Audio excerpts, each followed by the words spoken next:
Okay, so today we are going to continue with the topic that we had discussed in the previous class, that is functions. We had seen the definition of functions in the previous class, and we also saw some standard functions along with their graphs. We'll see more functions today along with their graphs. So let us continue. And were you able to solve the questions I gave you as homework from functions? Only 2 questions were given. If you haven't seen homework, please see homework and just see whether you are able to solve the questions or not. And if you have difficulty in any of the questions, please feel free to ask. Okay? And make sure you do the work regularly. I said this in the last class also. Otherwise, it will be too much for you to study at once when exams begin. Okay, you will have exams in the month of September, and it is like September is already going to begin. So make sure you study well at home. Okay, we had discussed identity function, constant function, and polynomial function. Also, we have done rational functions and modulus function. Okay, modulus function, I don't know whether. Did we do modulus function last time? No, ma'am. Okay. Okay, so today we'll do modulus function.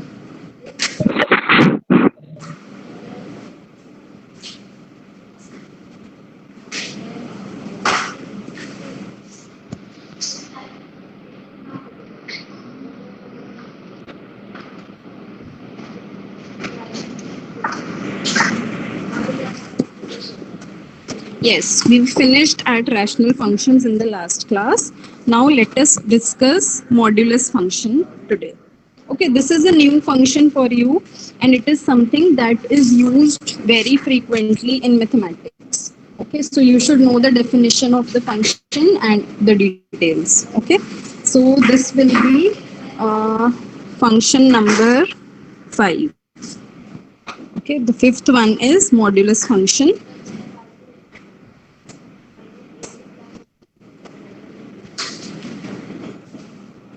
Okay.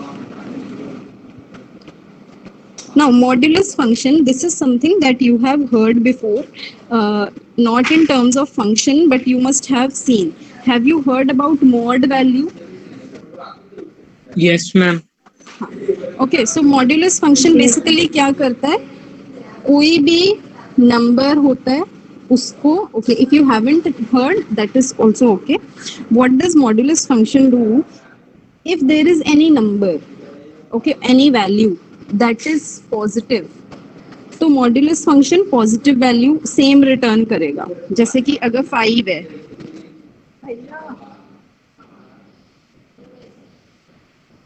Suppose the number is 5, तो उसका mod value जो होगा वो 5 ही रहेगा because the number was positive. But if I take -5, then the modulus value will be 5. तो basically modulus function क्या करता है? पॉजिटिव वैल्यूज रिटर्न करता है. whatever number you may put within mod, you will get positive answer. तो अगर already positive है तब तो positive ही रहेगा, but if it is negative, it will become positive. Okay, but how do we write it in terms of function? Suppose f is a function from R to R, and f of x is defined as mod x. We read it as mod x. ठीक है, आप ये बार बार ये term use होगी maths में भी और दूसरे सब्जेक्ट्स में भी you may come across. Okay, so this is mod S. Modulus function को हम मॉड भी बोल देते हैं. So this is mod x, but there is a proper definition for this. Now what is the definition? Before we write the definition, please observe this. What will be f of 5? It will be mod 5. And what will be mod 5 equal to? Please type or speak. 5. Yes, it will be 5. Okay, now I am writing f of -5. So that will be mod -5. That will be equal to 5. again 5. Okay, so from here what we will do is we will try to establish a relationship between x and mod x. तो यहाँ क्या हो रहा है? अगर आपका number positive है, suppose x is a positive number, then you are getting x only as the answer, right? This is what happened here. 5 was a positive number, so you got 5 as your answer. Okay, but if the number is negative, suppose x is a negative number here. Okay, instead of writing x, let me write y. Suppose y is a negative number, then what are you getting as the answer?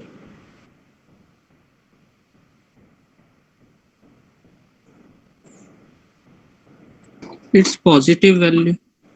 नहीं, देखिए y लिखने का मतलब ये नहीं है कि y positive है. y की कोई भी वैल्यू हो सकती है. y can be -10, y can be -100, y can be -30. I am saying y is a negative number. Y is a variable, so it can take any value. I am saying y is a negative number. Suppose y is -5. जैसे ये वाले example में what is the value of y? -5.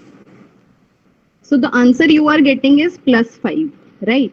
So how are you getting +5? +5 is basically -y. Please verify this. Is it -y? Y की value है -5. So what will be -y? +5. Yes. Okay, एक बार फिर से observe करेंगे. एक बार फिर से करेंगे नेगेटिव वाला पार्ट. पॉजिटिव तो इजी है. Okay, so what I will write in the definition is that if x is a positive number, then we get x only as the mod value. ठीक है, तो कोई चेंज नहीं होता है, वो वैसे का वैसे आ जाता है. But if x is a negative number, I am saying the answer will be -x. इसका देखो, इसमें कोई भी हम वैल्यूज लेके देख लेते हैं. x की जगह पे मैं ले लेती हूँ -10. So what will be -x? 10. Yes, minus of -10, that is 10. So this is the way we define the function. थोड़ा सा confusing जरूर लग सकता है कि negative minus का मतलब यहाँ पे आपको ये लग सकता है that this is minus sign, then the answer will be minus. But it doesn't mean that. Answer will not be negative क्योंकि x already negative है. तो negative और negative जब multiply होंगे तो it will become positive. Okay, so this is the definition of modulus function. You have to learn this particular red part, how modulus is defined. Okay, now let us look at the graph of the function. So in order to draw graph, we will draw the table first. X fx. Okay, so suppose x is 0. Okay, I forgot to tell you about 0. What will be mod 0? 0. Yes, 0, because 0 does not have any sign as such. So you can take 0 here or you can take 0 down there also. Okay, so I am taking 0 with the first case if x is greater than or equal to 0. अगर आप नीचे भी लगाते हैं 0 के लिए equal, then also it is okay, because -0 has no sense, so it will ultimately be 0. Okay, okay. Now let us do for the remaining numbers. What will be mod 1? 1. Okay. Mod 2? 2. Okay. Mod -1? 1. 1. Mod -2? 2. Mod -3? 3 plus Yes. Okay. Now using these values, if I try to draw the graph here,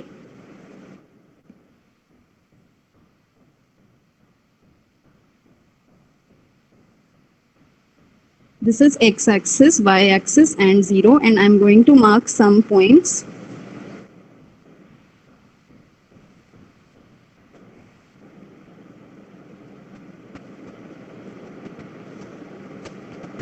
See, modulus function is always non-negative. कभी भी उसकी negative value नहीं आ सकती. 0 आ सकता है या फिर positive number आ सकता है. So there will be no values below x-axis. Negative y-axis में कोई आपकी values नहीं होंगी. Okay. Now let us mark. So it will be 0, 0, then 1, 1, then 2, 2. And on the negative sides we have -1, 1, -2, 2, and -3, 3. So basically, when you join all the points, you get a graph which is V shaped. Okay, the shape of the graph is V. This will be extended क्योंकि पूरे real line पे defined है. So it will just go on forever. So this V-shaped graph is for modulus function. So in your books and other places, you will not find the numbers. They will simply draw like this, and it is understood that this graph is modulus function. Okay? Can we move on to the next one?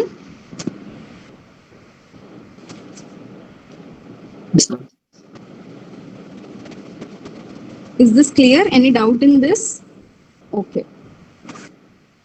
Those who are not speaking, either everything is clear or nothing is clear. Ma'am मेरे को एक doubt है. हाँ बोलो. Ma'am आपने वो box में x और fx लिखे हैं, तो y एक्सेस में कैसे आप मार्क करें? fx is same as y. Function की जो वैल्यू होती है किसी भी जब x के ऊपर फंक्शन को अप्लाई करते हैं तो वो y होता है. ओके तो ये अंडरस्टूड है, ये हमेशा फॉलो होगा. ये आप चाहो साइड में लिख लो, y is always equal to fx. और अगर ऐसे fy होगा तो that will always be equal to x. पर ये फर्स्ट वाला केस ही यूज होता है हर जगह, because x is always taken to be independent variable. हम y की वैल्यू x के हिसाब से निकालते जाते हैं. Okay anything else? Okay, so let us move on to the next function, that is signum function. ठीक है, ये सब नेम फंक्शंस हैं तो आपको नाम से ही इनकी डेफिनेशन पता होनी चाहिए. You should be very very clear about the definition. So that would be function 6 signum function. Okay अब इसके लिए एज सच कोई कॉन्सेप्ट नहीं है. जैसे modulus was a proper concept, there is no concept as such for this function. You have to just memorize the definition.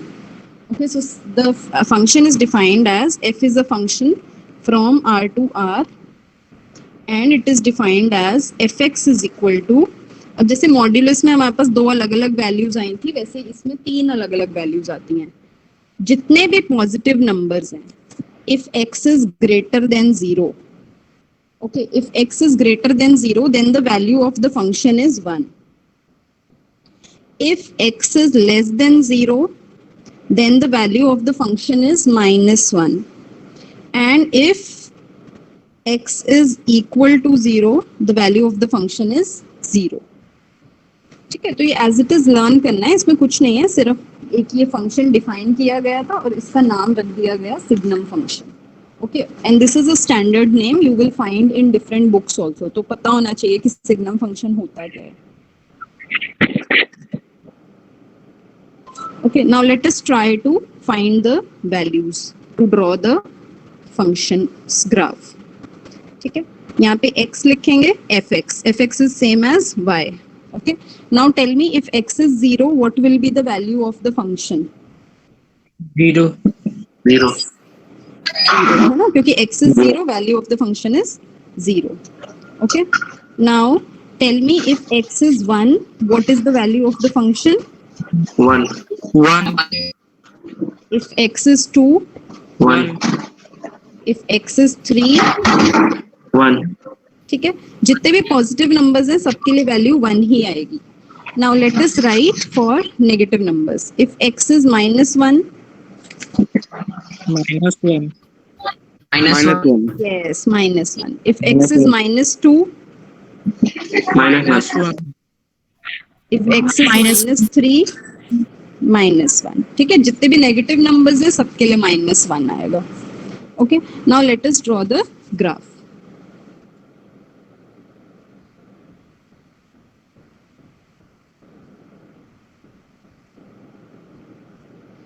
So x, y and origin. ठीक है, अब हमें इसमें बेसिकली 1 और -1 की ही जरूरत है. So and okay, I will just mark few points. 1, 2, 3, 4.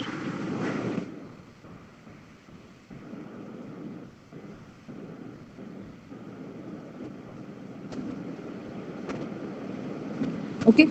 Now let us mark the points we have just found. The value for 0 is 0 only. The value for 1 is 1. The value for 2 is also 1. 3 is also 1. ऐसे 4 की भी 1 ही होगी. ऐसे -1 के लिए it is -1, -2 के लिए -1, -3 के लिए -1. अब मुझे आप एक चीज और बताएंगे, पर पहले मैं इन कुछ पॉइंट्स को ज्वाइन कर रही हूँ. जैसे ये तो ऐसे ज्वाइन होके इस साइड एक्सटेंड पूरा हो जाएगा. ठीक है, ऐसे ये पॉइंट्स भी ज्वाइन होंगे और हमेशा यही आएगा, ये एक्सटेंड हो जाएगा. अब ये मैं इस पॉइंट को, ओरिजिन वाले को येलो मार्क कर देती हूँ, थोड़ा different. Okay, now tell me if I take very small number, suppose I take, मैं बहुत 0 के आसपास का नंबर ले रही हूँ. सपोज द नंबर इज 0.1, तो क्या वैल्यू होगी फंक्शन की? और अगर 1 इफ आई एम टेकिंग -0.1, तो इसके लिए बताइए. -1 हाँ, 0.1 के लिए 1 होगी और -0.1 के लिए -1 होगी. ओके, तो अब देखिए, अगर मैं यही पॉइंट्स अभी और मार्क करूं तो क्या होगा? यहाँ पे 0.1 बहुत पास में होगा एक्स एक्सिस के, ओरिजिन के, तो यहाँ कहीं उसकी वैल्यू भी 1 ही है. तो यानी ये पूरी लाइन यहाँ तक जा रही होगी और ऐसे यहाँ भी ये बहुत पास तक आ रही होगी, लेकिन 0 के पास बस टच नहीं हो रही. ठीक है, तो 0 के आसपास जो बहुत पास में भी पॉइंट्स हैं, उनके लिए भी वैल्यू 1 एंड -1 ही मिलेगी. जैसे मैं और भी छोटा पॉइंट ले सकती थी, 0.00001. Still the value of the function will be 1 1. और अगर माइनस लगा दूंगी, still the value will B -1 -1. तो 0 के मतलब बहुत पास भी पॉइंट्स ले रहे हैं तो भी हमारा आंसर जो है वो 1 और -1 ही आ रहा है. तो हम इसका ग्राफ कैसे ड्रॉ करेंगे ऐसी सिचुएशन में? कितना पास पॉइंट्स को ड्रॉ करें?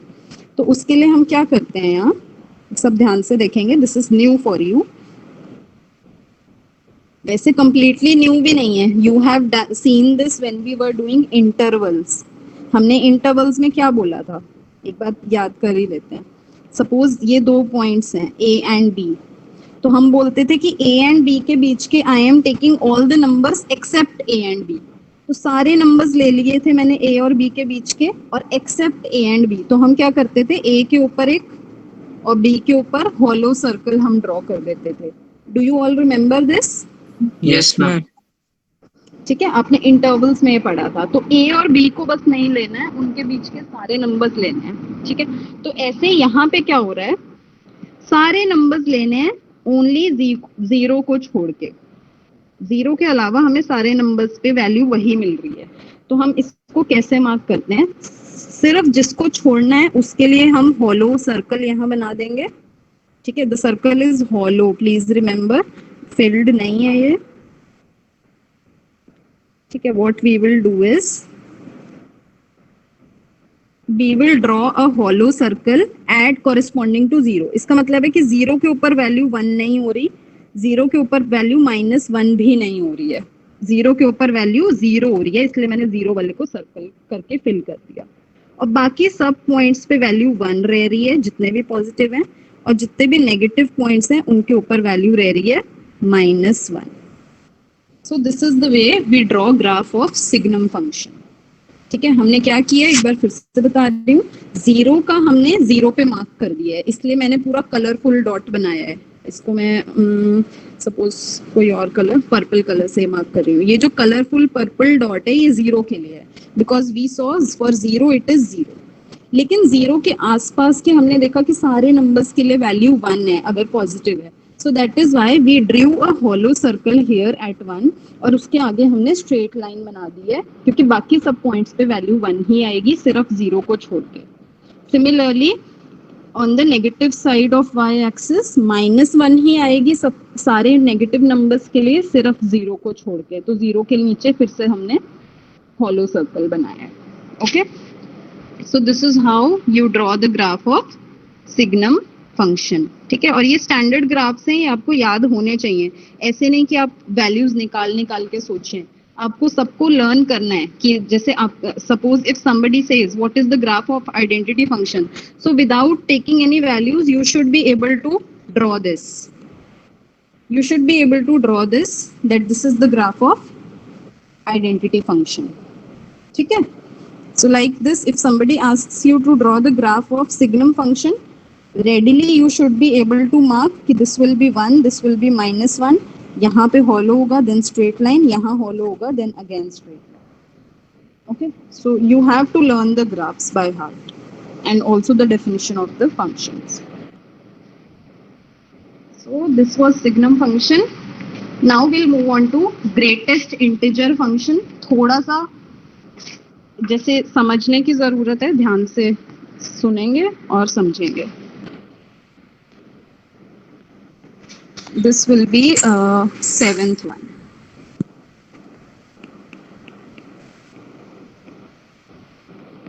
Greatest integer function. ठीक है. अब इस फंक्शन की कोई एज सच डेफिनेशन नहीं है. जैसे मॉड्यूलस फंक्शन में तो हमने सिंबल बना दिया था mod x और उसके बाद डेफिनेशन भी दे दी थी कि x होता है और -x होता है. इसमें there is a symbol involved पर उसकी कोई डेफिनेशन नहीं है. जो डेफिनेशन है उसका मीनिंग है we have to remember the meaning. Okay, तो सबसे पहले हम ग्रेटेस्ट इंटीजर फंक्शन को समझ लेते हैं. What is the meaning of greatest integer function and then will see how exactly we write this, what is the notation. ठीक है. देखो ग्रेटेस्ट इंटीजर फंक्शन कुछ नहीं है. Let us just think of it as a game. ठीक है. इसमें क्या होता है कि अगर कोई हम फंक्शन f डिफाइन कर रहे हैं, ठीक है, और हम ये बोल रहे हैं ऐसे कुछ, अच्छा इमेजिन कर लेते हैं, suppose this is the function f. तो हम ये कहते हैं कि इसके अंदर अगर कोई इंटीजर जाएगा, okay, if an integer goes inside this function then it will come out to be integer only. ठीक है. इसको स्टेप फंक्शन भी बोलते हैं क्योंकि इसका जो ग्राफ है वो सीढ़ियों जैसा बनता है, स्टेप्स जैसा बनता है. I am not sure whether it is called floor function or not, but step function of course. What is floor function? You have written Utkarsh.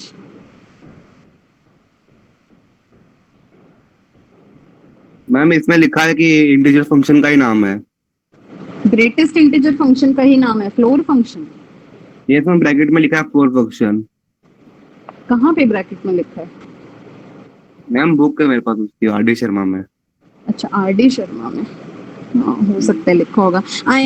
I have not heard floor function but it is also known as step function क्योंकि steps जैसा figure बनेगा इसका, बिल्कुल सीढ़ियों जैसा जो है वो आपका ग्राफ बनता है. Anyways let us look at the function. इसमें देखिए रूल क्या है, if an integer goes inside the function it will come out to be the same integer. ठीक है, वही इंटीजर बाहर आएगा. लेकिन इंटीजर्स के अलावा भी तो नंबर्स होते हैं, so what will happen to those numbers. ठीक है, तो उसमें क्या होता है, अगर कोई भी नंबर यहाँ जाएगा, अदर नंबर, तो बाहर आएगा integer less than that number. उससे छोटा जो भी इंटीजर होगा, जस्ट उससे छोटा वो बाहर आएगा. ठीक है, अब हम वैल्यूज देखते हैं. ठीक है, बहुत ध्यान से देखेंगे. सपोज आई से x और यहाँ पे मैं लिख रही हूँ fx. ठीक है, और इन्हीं वैल्यूज से फिर बाद में ग्राफ बना लेंगे, तो थोड़ा ठीक से लिख देते हैं x एंड fx और y. ठीक है, if x is 0 what will be fx? 0. हाँ, because integer है. if x is 1 what will be fx? 1. and if x is -1 what will be fx? -1. हाँ, तो इंटीजर्स थे तो वैसे के वैसे रहे. अब हम उनके बीच के नंबर्स देखेंगे. ठीक है, अब ये ध्यान से देखना. I'm going to take numbers now in between. Suppose x is 0.1. What will be fx? 0. हाँ, 0.1 से छोटा, छोटा बोला है, 1 नहीं लेंगे, 0. Ma'am Less than. Yes. Ma'am तो फिर ये स्मॉलेस्ट इंटीजर फंक्शन नाम होना चाहिए ना. ग्रेटेस्ट इंटीजर इसका नाम इसलिए है कि इससे छोटे जितने भी इंटीजर्स हैं उनमें से सबसे बड़ा। अब जैसे देखो 0.1 से छोटे कौन कौन से इंटीजर्स हैं, 0, -1, -2, -3, तो इनमें से सबसे बड़ा यानी कि 0। ठीक है, Yes. इसीलिए नेम थोड़ा सा कंफ्यूजिंग है, पर उल्टा होता है। ग्रेटेस्ट इंटीजर है, उससे छोटा जो भी इंटीजर होगा वो लेना है। ठीक है, यानी उससे छोटे इंटीजर्स में सबसे बड़ा इंटीजर। ओके, चलो अब मुझे ये बताओ व्हाट विल बी, अच्छा for 0.1 what will B fx? अभी 0 बताया ना, हाँ Zero. 0। ठीक है, 0.5 के लिए क्या होगा? 0 0 ही होगा। 0 अब मुझे बताओ 1.1 के लिए क्या होगा? 1 1 1 1। 1.2 के लिए 1 1 ठीक है। अच्छा, अब इसके आगे थोड़ा सा और हाँ। चलते हैं। सपोज मैं बोल रही हूँ -1.5। अब ये ध्यान से बताना -2 मुझे, क्योंकि नेगेटिव में जा रहे हो। हाँ, 2 देखो तुम्हारी नंबर लाइन पे -1.5 अगर यहाँ है तो उससे छोटा इंटीजर, तो उससे छोटा इंटीजर कौन सा होगा यहाँ? -2 -2। ओके, ये याद रखना है, क्योंकि काफी लोग क्या करते हैं -1 ही लिख देते हैं। अच्छा ठीक है, अब मुझे और बताओ थोड़ा सा। सपोज -2.5 है, -3 -3 हो जाएगा, उससे छोटा। ठीक है, तो वो दिखने में तुम्हें बड़ा लगेगा कि -3 है, but you know that -3 is smaller than -2। ठीक है, तो ये तो फंक्शन हो गया।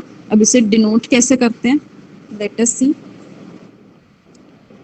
Again f is a function from R to R। सब रियल फंक्शंस पढ़ रहे हैं हम, where fx is defined to be greatest integer function। तो greatest integer function का सिंबल है ये रेक्टेंगुलर ब्रैकेट्स। अब पेपर में क्या होता है, आप लोग रेक्टेंगुलर ब्रैकेट्स और मॉड्यूलस फंक्शन में कंफ्यूज हो जाते हैं। तो मॉड्यूलस में कोई ब्रैकेट्स नहीं है, बिल्कुल स्ट्रेट ऐसे दो लाइंस हैं, जबकि ग्रेटेस्ट इंटीजर में these are brackets. So make sure you see the symbol carefully. ठीक है, so this is greatest integer function. There is no definition as such. Okay, and we will draw the graph directly.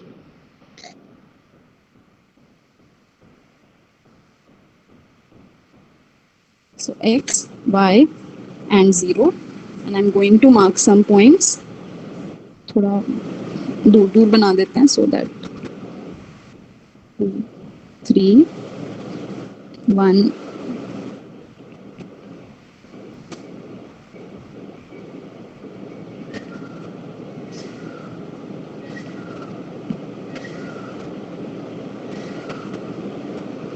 Okay, now let us try to mark all the points. देखो 0 पे तो 0 बनाया हमने, 1 पे 1 बनाया, -1 पे -1, ऐसे ही आगे होगा। 2 पे इट विल बी 2 एंड -2 पे इट विल बी -2, क्योंकि इंटीजर्स पे वैल्यूज सेम रहती हैं।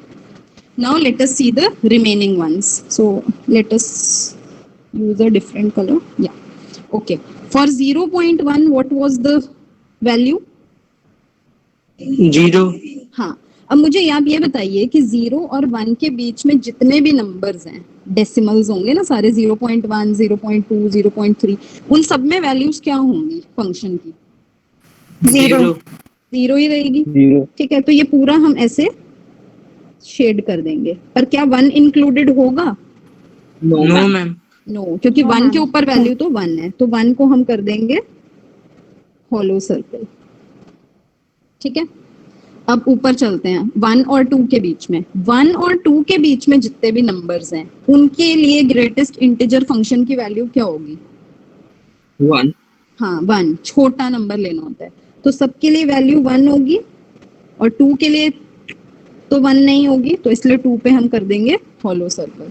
तो इसलिए हमारा जो फंक्शन है वो ऐसा बनेगा। ठीक है, तो इट लुक्स लाइक स्टेयर्स। अभी हम नेगेटिव डायरेक्शन में भी बना लेते हैं। ठीक है, यहाँ पे ये वाले जो सर्कल हैं ये फुल होंगे। ठीक है, इनके हमें फुल बनाने की जरूरत नहीं होती है। So what we will do is,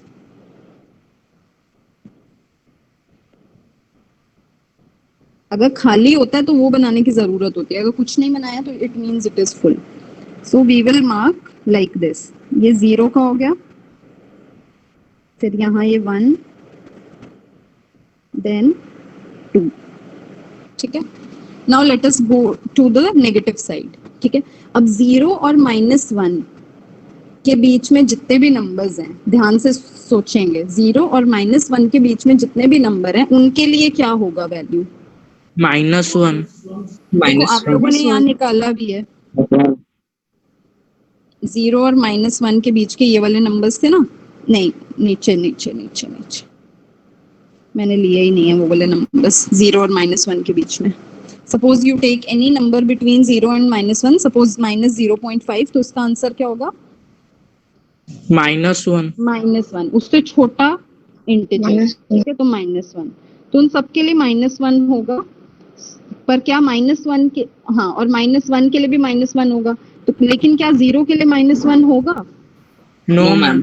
0 के लिए 0 ही रहता है, तो यहाँ पे 0 के लिए हम यहाँ हॉलो बनाएंगे, तो बिल्कुल ऐसे ही बस फंक्शन आपका बनता जाएगा। राइट साइड पे you will get hollow circles and you will get line segments, full line segments at the remaining parts. ऐसे आपको कलर करने की जरूरत नहीं है, because if nothing is there it means the circle is shaded.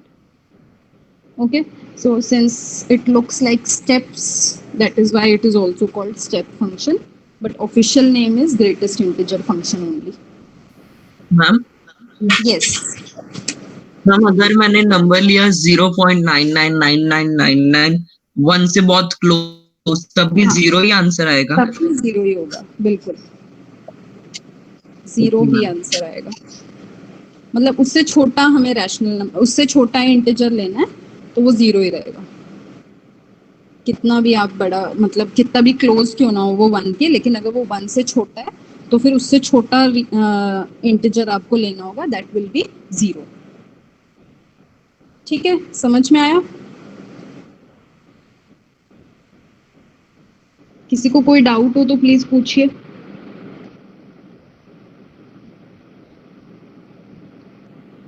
ठीक है, तो हमें इतना ही पढ़ना था। After this in your book is algebra of real functions, that has been deleted from the syllabus. ठीक है, फंक्शंस का addition, subtraction, multiplication, division, that you don't have to do. Okay, so now what we will do is we will see questions from exercise. ठीक है, 2 question मैंने आपको दिए भी थे, I hope you have done those, if not please do.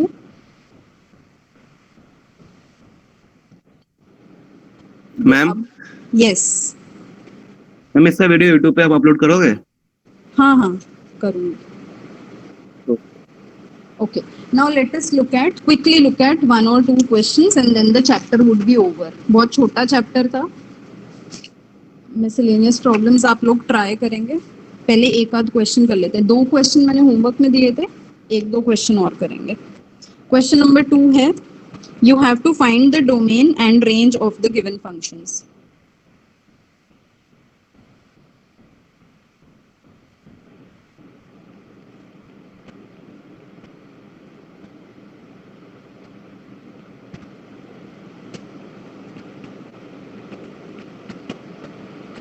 Okay, so the first one is fx is equal to minus mod x.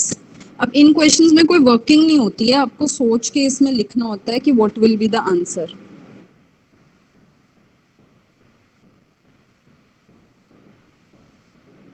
Ma'am domain belongs to R and range belongs to my negative numbers.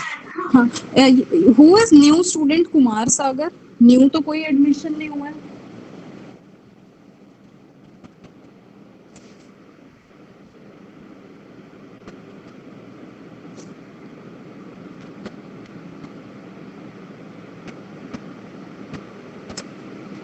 Vivek sir, is there any new admission named Kumar Sagar in 11th science? हाँ, ये ऐसे ही कुछ भी join कर लेते हैं इन लोगों के फ्रेंड्स वगैरह।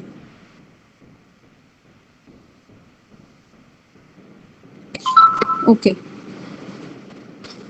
Now over here, yes, somebody has already given the answer. What we are doing is, देखिए ये function हमेशा defined है, so domain will be all the real numbers, हर जगह आप इसका आंसर निकाल सकते हैं।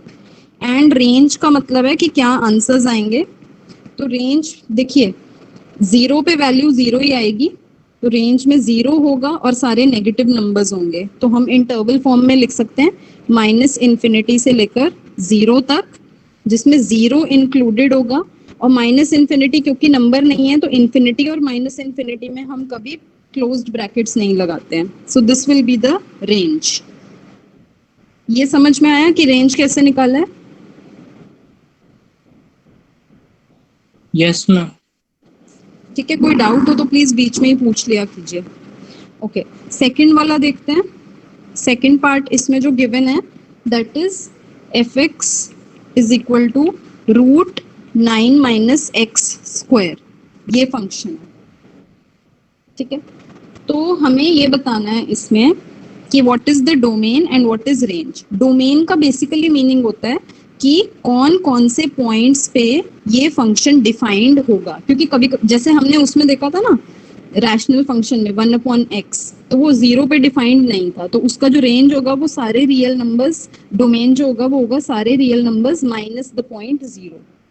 तो इसमें आप देखिए ये फंक्शन कब कब डिफाइंड होता है और कब नहीं होता है। क्वेश्चन में दिया हुआ of the following real functions, ये इसमें रियल वर्ड भी ऐड कर लीजिए।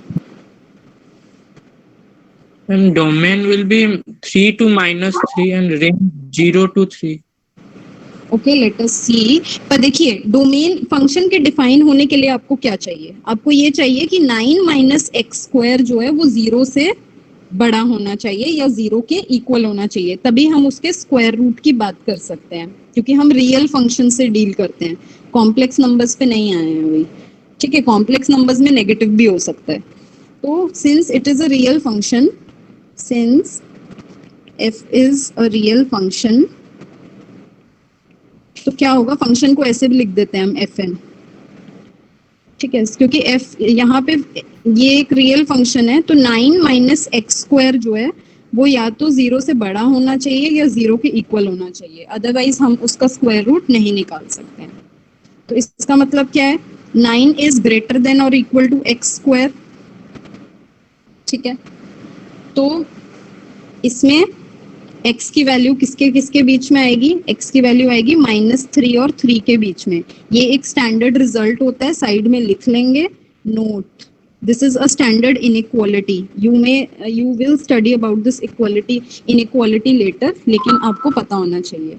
सिंपल सा है, इसमें ये होता है कि if x² is less than equal to a, then x की वैल्यू जो होती है वो -√a और +√a के बीच में होती है। ठीक है, तो यहाँ पे a की वैल्यू 9 है, तो 9 का रूट हो जाएगा -3 और 3, negative root will be -3, positive root will be 3। ठीक है, ये नोट सबको लर्न करना है, इसी से ऐसे वाले क्वेश्चन सॉल्व होते हैं, ये इनइक्वालिटी। ठीक है, तो देखिए यहाँ पे क्या हो रहा था, यहाँ पे इसका मतलब यही है कि x² is less than equal to 9। तो अब हम 9 का स्क्वायर रूट दोनों निकाल लेंगे, पॉजिटिव और नेगेटिव, और उन दोनों के बीच में x लाई करेगा। ठीक है, so this will be the domain of this function. हम लिखेंगे डोमेन -3 से 3 तक पूरा है, और -3 और 3 के इक्वल भी हो सकता है, क्योंकि हमने देखिए पीछे इक्वल का भी साइन लगाया है।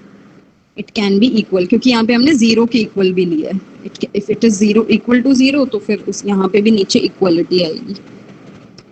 ठीक है, so this will be the domain of the function. Now what will be the range? Range का मतलब है कि जब आप इसे सॉल्व करेंगे तो आपका आंसर किस किस वैल्यू के बीच में आ सकता है। ठीक है, तो फंक्शन यहाँ पे साइड में दोबारा लिख दे रही हूँ, fx is equal to √9 - x²। ठीक है, पहले आप ये बताइए मुझे, will it be a positive number और अ नेगेटिव नंबर?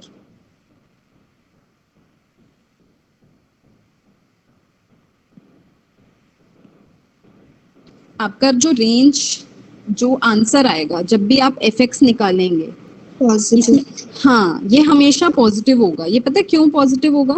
हम जो पढ़ते हैं, हम छोटी क्लासेस में ये पढ़ के आते हैं, √25 का आंसर है +-5, ये रॉन्ग होता है। ठीक है, रूट 25 का आंसर सिर्फ 5 ही होता है, क्योंकि यहाँ के साइन पे डिपेंड करता है, यहाँ कुछ नहीं है मतलब प्लस है तो आंसर आएगा +5, और रूट 25 के साथ अगर माइनस लिखा हुआ तो आंसर -5 आता है। ठीक है, तो यहाँ पे आप देख सकते हैं रूट 9 - x² के साथ कोई साइन नहीं है,